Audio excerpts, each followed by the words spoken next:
Dan dalam aspek itu saya ingin meneruskan diskusi kita pada petang ini. Saya akan bersama dengan dua orang wanita hebat. Pada petang ini saya bersama dengan Dr. Sharifah Shahira Said Sheikh, merupakan penganalisis politik, dan juga saya turut ditemani oleh Datuk Dr. Madeline Burma, penganalisis ekonomi, dalam pada kita bercerita mengenai masalah dan juga hal yang berkaitan dengan politik. Dua perkara yang begitu mencengkam rakyat pada ketika ini ialah hal ekonomi dan juga hal kesihatan mereka. Tetapi hari ini kita bercerita mengenai politik terlebih dahulu. Dr. Sharifah Shahira katanya nak cerita pasal nombor dan juga angka. Akan tetapi doktor, ahli politik ni memang dah mengira nombor dan angka ini sejak beberapa minggu yang lalu. Tetapi hari ini dengan peletakan jawatan Tan Sri Muhyiddin Yassin, bagaimana kita ingin memastikan bahawa proses seterusnya dapat berjalan dengan lancar dan dapat dan tidak memperjudikan dan juga tidak menangguhkan beberapa perkara, khususnya masalah vaksinasi dan hal-hal yang berkaitan dengan vaksinasi dan juga hal menangani kes COVID-19. Okay, terima kasih Esrawani, terima kasih Zul. Kalau kita tengok di sini, apabila kita bercakap tentang Perdana Menteri dan juga Kabinet, kita perlu ingat kita ada satu jentera pentadbiran awam yang kuat, ya, iaitu mereka lah yang menjalankan tugasan-tugasan dari segi pentadbiran. Maka alhamdulillah kita sebuah negara yang mempunyai satu jentera pentadbiran awam yang kukuh, dan juga kita boleh lihat, ya, saya pun ada bersama-sama forum dekat KPWKM dan esoknya pun ada pada hari seterusnya, tidak ada, ya, yang ditunda. Ini menunjukkan bahawa ianya akan bergerak sendiri. Kita kena ingat bahawa dasar dan juga plan tindakan, plan strategik negara, plan tindakan negara, dasar-dasar semua itu bukanlah milik parti, tetapi adalah milik Malaysia, kerajaan Malaysia, tak kiralah, ya, siapa Perdana Menteri dan juga siapa Kabinet. Tapi dalam masa yang sama ada beberapa perkara menuntut keperluan kuasa eksekutif itu untuk membuat dasar, keputusan dan juga meluluskan bajet dan sebagainya. Justru dalam aspek itu bagaimana kita memastikan bahawa meskipun perkhidmatan awam kita bagus, mereka efisien dapat melakukan tugas mereka, kita perlu memastikan bahawa ianya masih lagi dijaga. Itu sebab Perdana Menteri Tan Sri Muhyiddin Yassin bila meletak jawatan sebagai Perdana Menteri, beliau juga dilantik sebagai Perdana Menteri caretaker.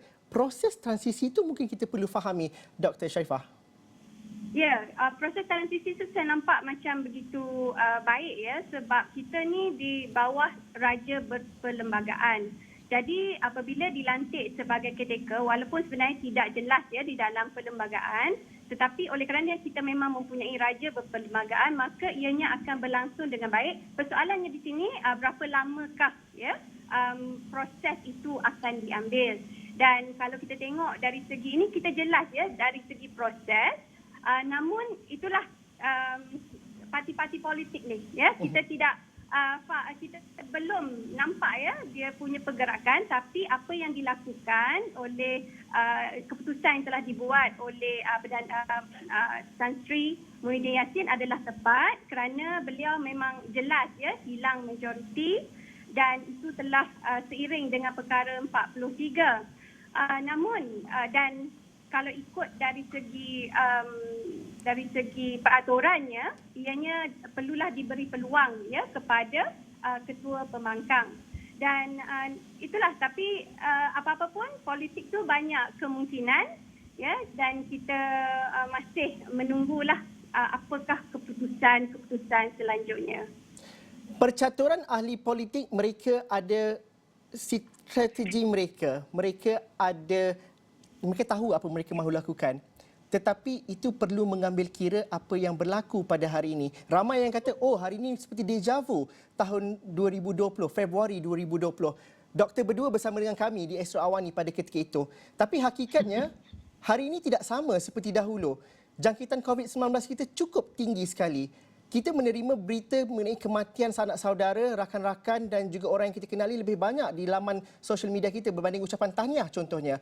Justru, bagaimana perkara-perkara ini perlu diambil pertimbangan oleh ahli politik. Kalau nak bercerita, nak berbincang hari ini sekalipun, perkara ini perlu dicepatkan. Mereka perlu bermesyuarah dan perlu dimurnikan tindakan mereka untuk menghantar nama dan sebagainya. Dr. Sharifah.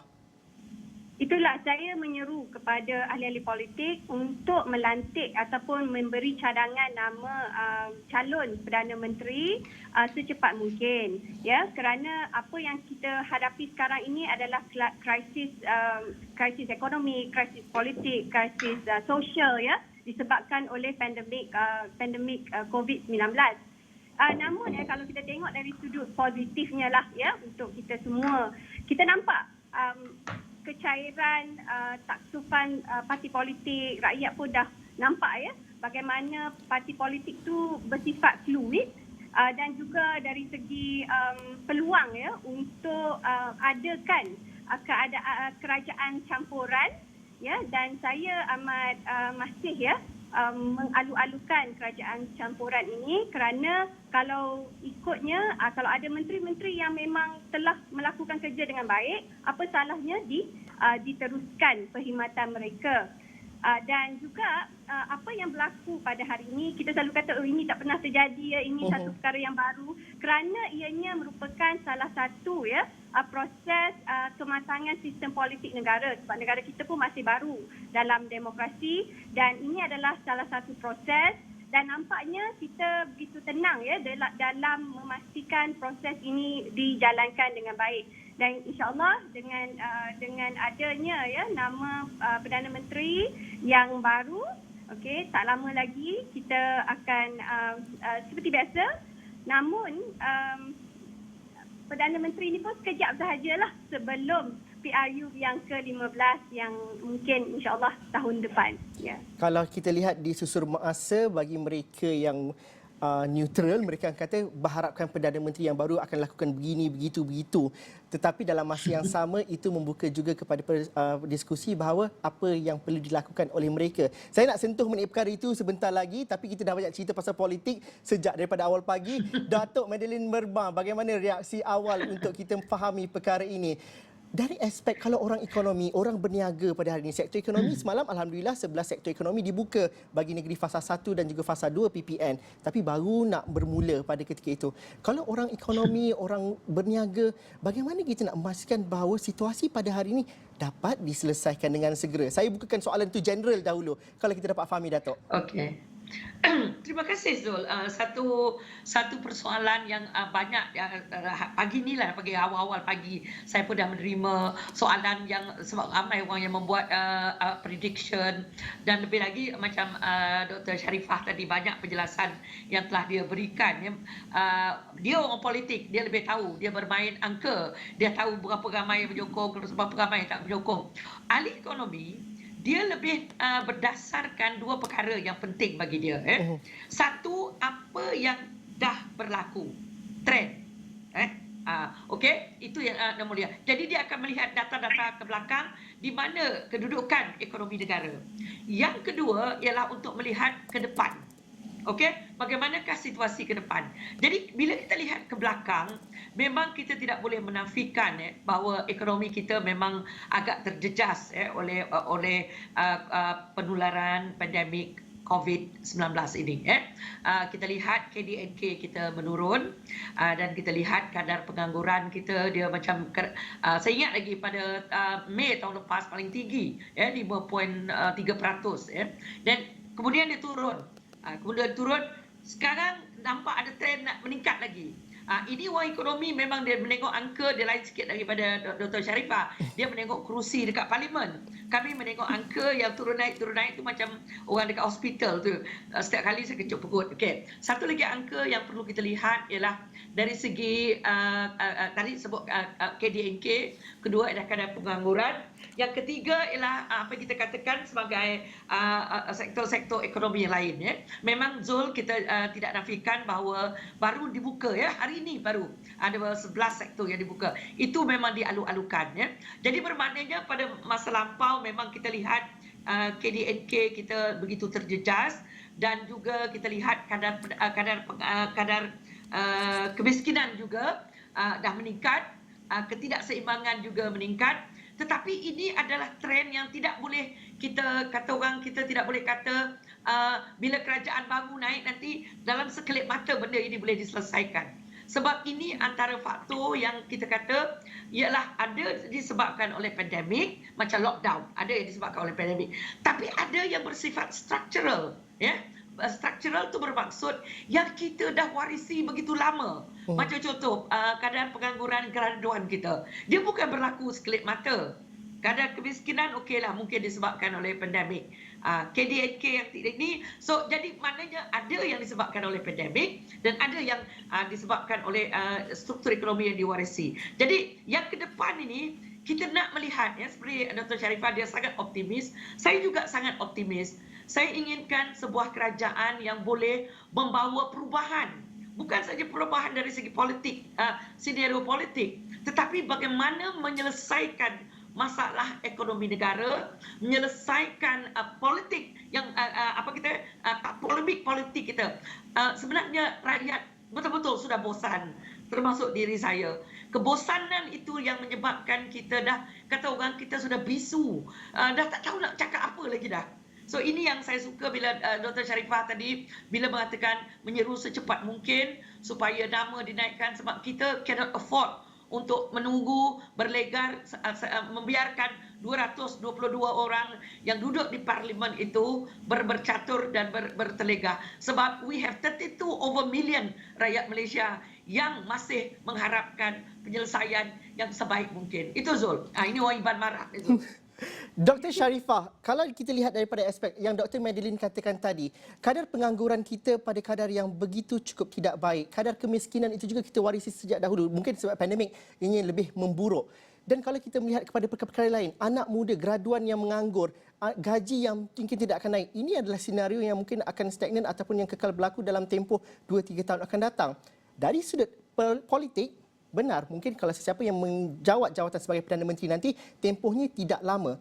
Akan tetapi kestabilan itu perlu dijamin. Situasi semasa perlu diakui hakikatnya. Seorang Perdana Menteri yang baru yang naik nanti tidak boleh diraikan dengan jawatannya. Tapi perlu memikul amanah dan tanggungjawab dan ada kestabilan untuk diberikan kepada rakyat. Adakah kita terlalu idealistik untuk bincangkannya, Doktor?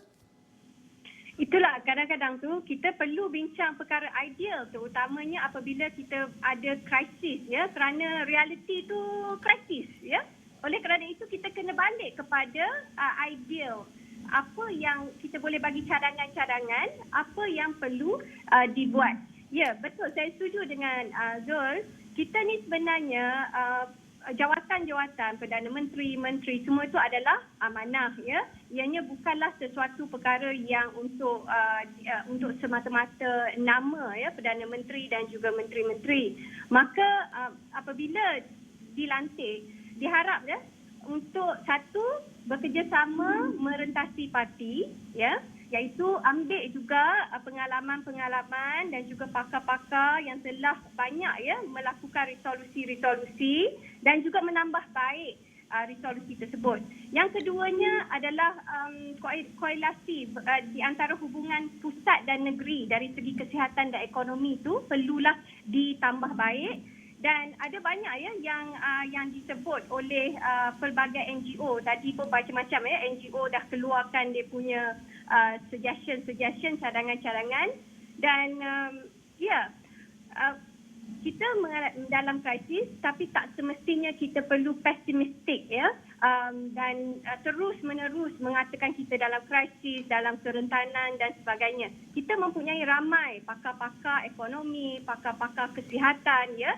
Dengarlah cakap mereka kerana mungkin ada perbezaan pendapat, ya, dari segi contohnya rawatan, dari segi ekonomi, ya. Tetapi inilah kepentingan pakar. Jangan hanya kerana orang yang lebih tinggi itu tak setuju dengan pakar maka kita tolak, ya. Perlulah ada lebih banyak, ya, negosiasi dan juga ketelusan dan juga keikhlasan dalam memastikan kita punya solusi untuk menang COVID-19 ini dalam masa yang sedekat. Ya, dari segi kuasa pentadbiran dan juga kuasa pakar tu perlulah dising, ya. Kita kena dengar juga cakap pakar sebab pakar-pakar ini adalah yang telah membuat banyak kajian. Doktor, itu mungkin kita bercerita mengenai hal pentadbiran, hal menguruskan negara, tapi kalau saya masuk kepada hal politik, orang yang akan tanya, siapa yang boleh jadi Perdana Menteri yang seterusnya? So kita namakanlah nama A, B dan juga C. Tetapi saya mengubah soalan sedikit. Apa karakter dan juga ciri-ciri seorang Perdana Menteri yang perlu berani menjawab jawatan nanti? Kerana masalah negara ini, situasi negara ini bukan alang kepalang, bukan mudah untuk diuruskan. Justru apa karakter dan juga ciri-ciri yang perlu ada? Itu yang saya perlu tahu daripada Dr. Sharifah Shahira. Okay, ciri-ciri yang pertama, sebab negara kita adalah negara demokrasi, jadi memang politik number, ianya perlulah mendapat mandat daripada ahli-ahli politik yang ada. Ya, sudah tentu yang lain tu adalah bersifat ideal, iaitu bersifat satu yang boleh menyelesaikan masalah dengan praktikal dan juga berintegriti tinggi dan sebagainya. Tapi apa pun adalah yang nombor satu, iaitu mendapat sokongan daripada member of parliament, kerana itulah sistem politik negara kita. Jadi ciri-cirinya doktor kalau dapat lebih secara peribadi?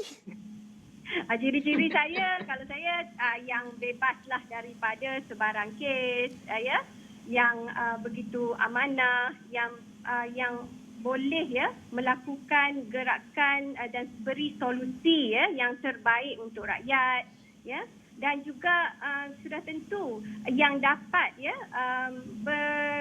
berbincang dan juga melakukan negosiasi merentas parti, dan dia kalau boleh tu dia tak kira negeri mana, dia tak kira parti mana, tetapi kerjasama diberikan secara bersama, tidak hanya berat sebelah kepada parti yang menyokong beliau sahaja. Dan apa yang kita pelajari dalam tempoh 3 tahun kebelakangan ini, negosiasi dalam politik. Sekarang ini mungkin tempoh untuk ahli-ahli politik untuk bernegosiasi, untuk mencalonkan dan juga meletakkan nama. Akan tetapi kita perlu berundur ke belakang sedikit. Dunia sudah berubah, Malaysia juga sudah berubah, rencam politiknya juga jauh dinamik dan perubahannya. Jadi pada pandangan Dr. Shahira, bagaimana kita nak memastikan bahawa siapa yang dilantik, siapa yang bakal mengetuai nanti perlu aware dengan perkara-perkara ini. Seni negosiasi itu bagaimana perlu dilakukan, kerana Perdana Menteri Tan Sri Muhyiddin Yassin sebelum meletakkan jawatan, beliau menawarkan 7 tawaran itu, yang mana reformasi-reformasi itu cukup cantik, cukup molek, dan itu yang dituntut juga sebelum ini. Justru ada yang kata ini terlampau lambat, tetapi dalam aspek pembangunan sebuah negara dan membawa negara ini ke hadapan, idea-idea itu diterima. Justru untuk kehadapan, bukankah idea-idea itu perlu diangkat semula, tidak kira daripada blok parti mana pun yang menjawab jawatannya nanti, Doktor? Ya, kalau kita tanya siapa-siapa pun, mereka amat bersetuju dengan tawaran-tawaran yang diberikan oleh Tan Sri. Namun mereka masih meragui keabsahan Tan Sri Muhyiddin Yassin kerana kekurangan dari segi sokongan di dalam parlimen. Okay, kalau kita tengok ini adalah sebenarnya persetujuan bersama, iaitu undi 18, had tempoh sebagai Perdana Menteri, had umur MP, yang ini yang disebut-sebut, yang lain-lain kuota wanita, kuota belia dan sebagainya. Perkara-perkara ini perlulah diambil berat oleh Perdana Menteri kita kerana yang akan datang, kerana ianya akan membawa politik kita ke arah kematangan demokrasi. Contohnya Duk cakap kata kuota belia kena lebih ramai belia sebagai pemimpin politik, tapi MP tidak ada had umur dan juga boleh sahaja bertanding. Jadi macam mana belia nak menjadi pemimpin dan perkara-perkara ini perlulah dipikirkan dan diteliti dengan serius, kerana ianya merupakan penentu masa depan politik negara, iaitu kematangan sistem demokrasi kita yang lebih baik. Datuk Dr. Madeline Burma, bagaimana kita ingin melihat tadi Dr. Shahira kata tempoh untuk seorang Perdana Menteri yang baru dilantik mungkin tidak lama sebelum ke PRU yang ke-15. Tetapi dalam hal berkaitan dengan politik, poket rakyat dan sebagainya, tempoh itu mungkin lama untuk kita. Kita ada yang menunggu bila nak dapat kerja, pendapatan bertambah dan sebagainya. Justru bagaimana kita nak memahami kestabilan daripada segi poket rakyat ini? Banyak inisiatif yang diberikan dalam kerajaan terdahulu, dalam kabinet yang terdahulu. Bagaimana ini disambut? Kalau tak betul, apa yang perlu dibetulkan dan sebagainya? Okey, Zul. Sebenarnya saya nak menyambung juga antara kriteria. Saya nak juga sebut yang kriteria pemimpin yang saya nak. Tadi Dr. Sharifah ada senaraikan, dia orang parti, dia memang pengkaji politik. Tapi saya orang ekonomi, saya nak juga seorang Perdana Menteri yang baru ini, kita kena mencari kelainan. Seperti yang Zul kata. Kita berada dalam senario yang cukup berbeza daripada 60 tahun yang dah lepas. So kita kena mencari kelainan. If we need a woman prime minister, let's do for woman prime minister. Kalau kita lihat negara yang berjaya menyelesaikan masalah COVID, hampir kesemuanya itu dipimpin oleh wanita. Okey, di Malaysia mungkin benda ini orang boleh ketawakan. Tetapi why not give it a try? Nombor satu. Nombor dua, jangan lupa ada Sabah dan Sarawak. Jangan lupa, senario di mana seseorang itu mesti ada keberanian. Saya tak nak sebut Perdana Menteri mana yang sebelum ini begitu berani. Tapi saya nak seorang Perdana Menteri yang berani, tapi di sini keberanian itu perlu mandat. Seperti yang dikatakan tadi, selagi tidak ada mandat di Parlimen, kalau kita cuma ada razor sharp, kelebihan dari segi undi amat sukar, sebab you need your political survival. Jadi untuk yang akan datang ini kita perlukan seorang Perdana Menteri yang ada mandat yang besar agar dia boleh melaksanakan reform, economic reform, political reform, social reform yang kita perlu. Kita dah tak larat lagi dengan yang dah kita guna dulu, ubah sikit sini, tarik sini, campur, tolak sini. Dah tak nak dah. Because post-COVID recovery memerlukan keberanian, memerlukan reform yang besar. So kita pilihlah di mana yang nanti. Mungkin Dr. Sharifah tahulah siapa yang dalam parlimen itu. Okey, balik kepada Zul. Ini yang bagi saya sangat penting. Sebab rakyat sangat mengharapkan. Okey, seperti yang Zul kata, satu hari membuat perbezaan dari segi duit dalam poket dia. Jadi saya mendengar tadi, sempat juga mendengar ucapan yang Amat Berhormat Perdana Menteri bila dia mengucapkan, dia mengatakan dia meminta maaf dan sebagainya. Apa yang saya nak tegaskan di sini ialah Yang Amat Berhormat Perdana Menteri Tan Sri Mahyudin, dari segi ekonomi dia telah semasa beliau menjadi Perdana Menteri memang kita ada mendengar lebih 7 package yang telah dilaksanakan. Dan juga dalam 7 package itu kita juga telah mendengar tentang pelan pemulihan recovery, dan juga kita mendengar tentang bagaimana langkah-langkah yang vaksinasi. Jadi benda itu semua sudah ada. Jadi dalam kerajaan yang baru, apa yang saya inginkan atau kita harapkan ialah satu, teruskan agenda itu. Kedua, carilah penyelesaian yang baru. Sebab baru tu maksudnya kita kena ada keberanian. Macam saya kata tadi, we need economic reform. Kita terlalu bergantung kepada pekerja asing contohnya. Struktur ekonomi kita perlu diubah. Kita dah tak boleh lagi bergantung kepada ekonomi berintensif buruh, dan disebabkan itu maka pelajar-pelajar graduan universiti kita terpaksa bekerja di tempat yang mengambil kerja yang kita kata berlakunya underemployment. Mereka bekerja dalam bidang di mana tidak menggunakan kepakaran mereka. Mereka bekerja, kalau dia engineer, mungkin dia tidak bekerja sebagai engineer. Jadi kita nak ekonomi masa depan, seorang Perdana Menteri, kabinet baru itu yang boleh memikirkan ekonomi negara kita bukan besok, lusa, tapi sekurang-kurangnya at least for the next 5-10 years. Sebab post-COVID ini, contohnya dari segi pendidikan, kita kehilangan apa yang kita kata lost learning generation. Di manakah kedudukan Kementerian Pendidikan kita? Kita tak nak lagi kali ini tutup, besok buka sekolah, lepas tu tutup lagi. Dekat Sarawak, buaya ada, internet tak ada. Bagaimana kita nak menyelesaikan masalah ini? Ketawa you berdua. Memang betul. Buaya kami makin berkeliaran sebab orang tak keluar kan. Jadi jangan ada lagi berita sebegini. Sebab bagi saya kita sudah sampai ke tahap sebuah negara yang matang, dan kerajaan kena tambah juga fiscal injection, direct fiscal injection dia. Yang kita dengar lebih 500 bilion itu ialah keseluruhan. saya nak melihat kerajaan menambahkan sedikit lagi peruntukan langsung fiscal injection daripada kerajaan. Itu dulu Zul. Datuk, bagaimana Datuk nak mengatakan reform ini boleh dilakukan? Mandat PRU14 mungkin sampai Julai 2023 sahaja.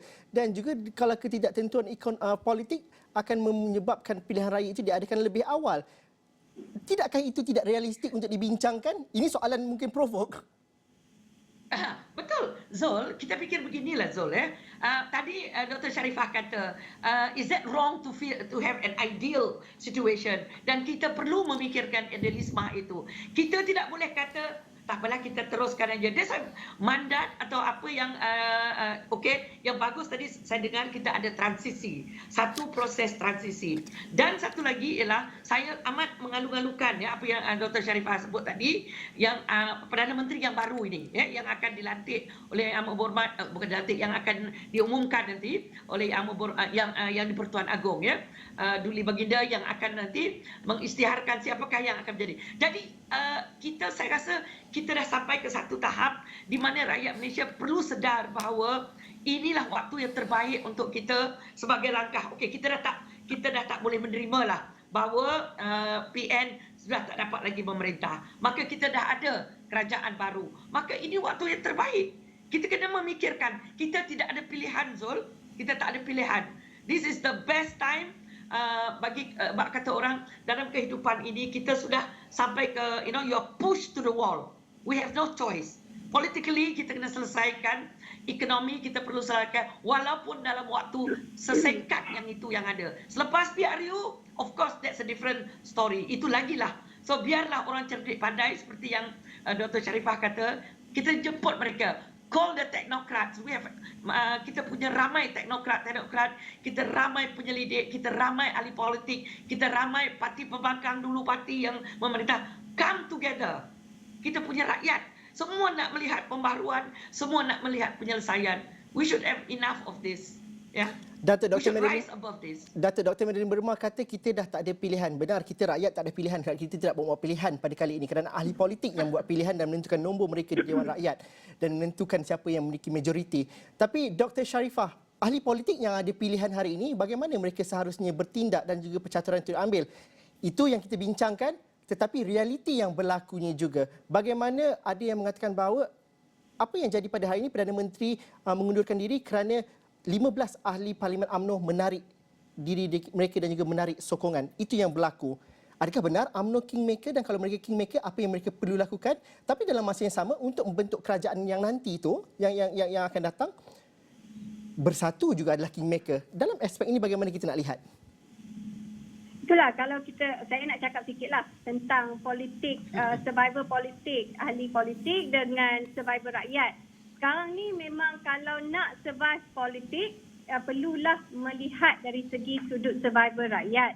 Kerana Perdana Menteri yang akan datang ni adalah ada dua harapan. Satu, harapan tinggi menggunung bahawa tukar PM, kita selesai masalah COVID-19. Dan ada juga satu lagi grup ni tunggu dan nak serang. Kalau ada salah yang dibuat. Maka seperti yang tadi Dr. Madeline cakap tadi, memang perlu adakan satu yang lebih idealistik dan ubah strategi yang lebih ke arah survivor rakyat dan juga masa depan politik negara. Kalau kita tengok dari segi kingmaker, memang ada tapi bukan sekadar UMNO. UMNO ni memanglah, kalau kita tengok mungkin 23 MC UMNO tu akan kembali bersama-sama dengan 15 di bawah Presiden UMNO, kerana UMNO ni dia lebih kepada setia kepada parti walaupun mereka bertelingkah. Kalau tengok dari segi bersatu, ada 31 GPS yang tu pun besar ada 18 di situ, dan ini merupakan ada kingmakernya di sini, namun ianya kita dapat agaklah yang mana yang menjadi akan diangkat sebagai Perdana Menteri.